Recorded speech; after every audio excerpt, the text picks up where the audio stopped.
boy in the auction block. The slave market of Varnock Prime never slept. Orbiting a dying red star in the outer reaches, the station pulsed with alien decadence. Neon banners in 10 languages, the scent of bioengineered spices, and the rhythmic hum of subjugation.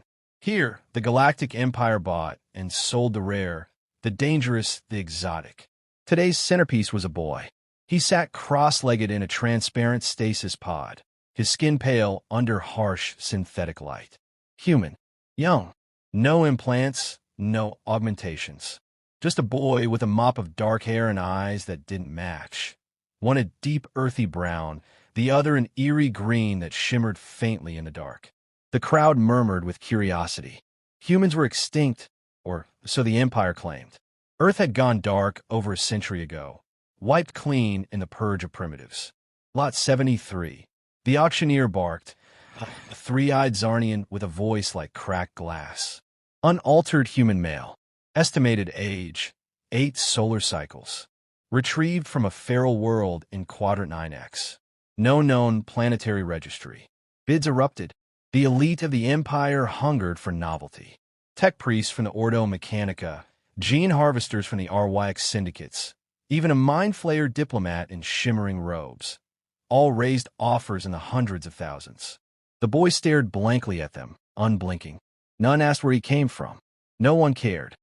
Far away, on a planet that didn't exist on maps, something stirred. In a forest too deep to be scanned, a crooked hut stood on 4 mechanical legs. Smoke rose from its bone-choked chimney. Inside, the air thickened with ancient breath as a woman opened her eyes. She was gaunt, her skin the color of ash bark. Her eyes, both green and gold, glowed with fury. Strings of teeth and rusted circuits dangled from her robes. She ran a clawed finger across a basin of water. It rippled, revealing her son's face. They had taken him. The raven screamed. The trees bent inward. The Baba Yaga had awoken. Back on Varnock Prime, the bidding war climaxed. Sold, the auctioneer screeched. To Lord Vectrin of the Xylexian Corps. Guards in gold and black arrived to claim the boy. They unlocked the stasis pod and snapped a neural collar around his neck. He stood silently, allowing them to shackle him. Vectrin, an amphibian aristocrat with translucent skin and a bulbous cranium, regarded the child with glee. He will serve as a study specimen. Earth's latent psychic genome may yet yield fruit. No one noticed the faint change in the air. No one heard the whisper that slithered through the vents. She is coming. That night, something went wrong. The station's AI glitched. Doorways refused to open. Light panels dimmed and flickered. In the biolabs, a tech assistant screamed as he found his superior dead, his chest hollowed, heart gone, replaced by what looked like a sharpened chicken bone carved with runes. Security logs showed nothing. Cameras looped. A janitor swore he saw a hut walking across the hangar bay. They drugged him. The boy sat in a cage inside Vectrin's private menagerie. He sipped broth and hummed to himself. No fear in his eyes, just patience. She's coming, he whispered. A guard scoffed. You think some backwater human is going to save you, kid? The boy tilted his head. Not a human. My mother. Lights died. Somewhere deep in the station, metal screamed.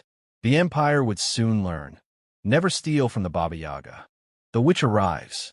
The alarms failed first. It began with a flicker, a heartbeat of darkness in the main command nexus of Varnock Prime. Then the station's environmental controls coughed. For a moment, gravity staggered. A gentle hum of static slithered across the communication relays. Then words. You have taken what was not yours.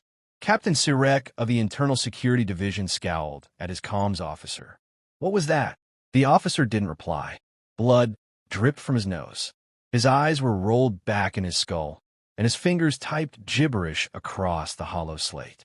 Then the lights died completely. In Subdeck Theta 7, a contingent of cybernetic enforcers moved through the power junction.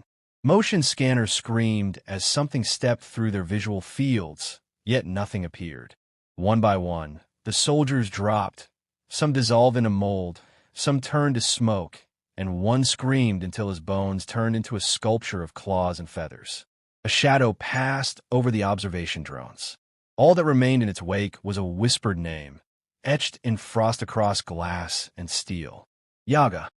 In the collector's wing, the boy sipped broth calmly.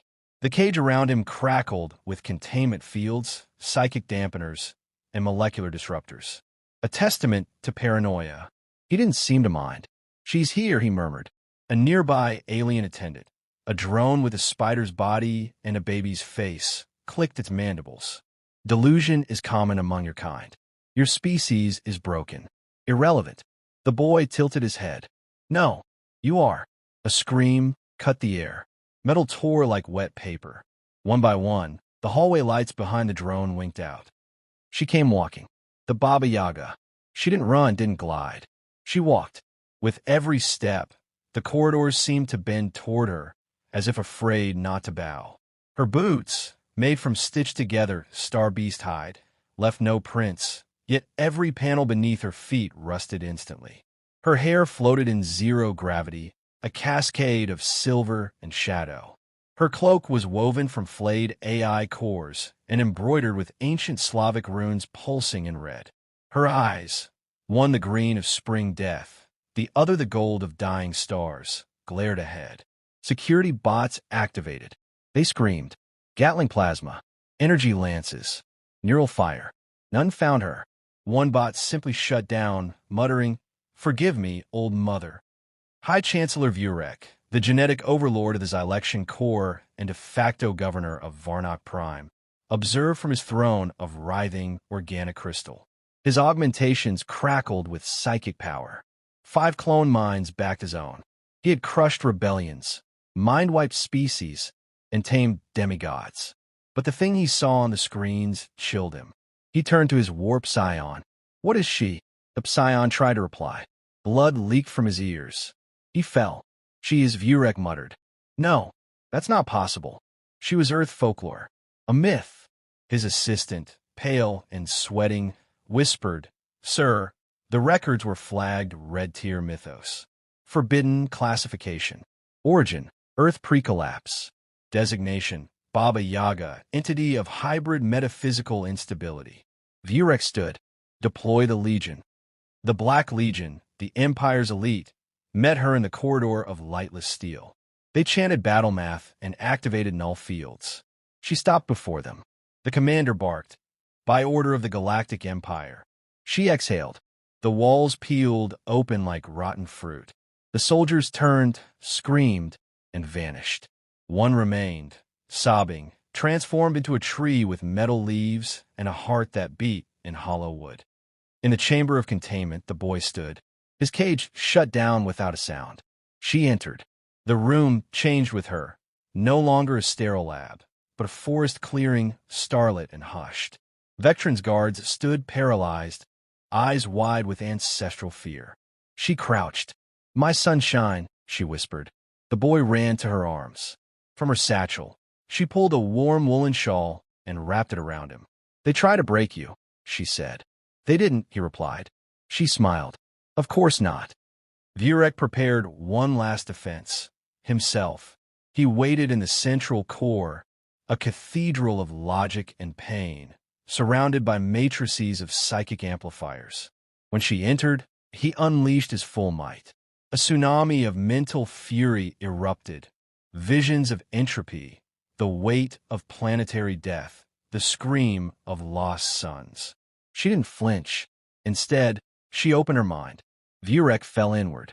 He found himself in a shack made of screaming dreams, surrounded by a forest of infinite eyes. She was already there, seated at the fire. "Would you like some stew?" she asked. Vurek begged. She smiled and removed his name from the universe. They left together. Hand in hand, mother and son walked the halls as systems crashed, walls corroded, and memory itself warped. Behind them, the station wept. Reality twisted. Whole sections of a structure now resembled primeval woods or were swallowed by walking huts. No one stopped them. No one could. When the Empire's reinforcements arrived days later, they found only a derelict husk. Thousands missing. All data corrupted. survivors insane, or singing nursery rhymes in forgotten Earth tongues. One phrase appeared, scrawled in blood and rust across every surface. Do not take from the forest. At Central Command, historians scoured forbidden archives. A file surfaced. Earth's last deterrent, codenamed Yaga, was never a weapon. She was a myth woven into existence. A remnant of a war humanity had already won by becoming story. Is she real? One general asked. She was never just real, the historian answered. She's remembered, and memory is power. Somewhere, aboard a hut that moves between stars and dreams, a boy stirs soup as his mother knits something strange from hair, bone, and starlight. Will they come again? He asks. She looks up, smiling. If they forget. He nods. Then the house walks on.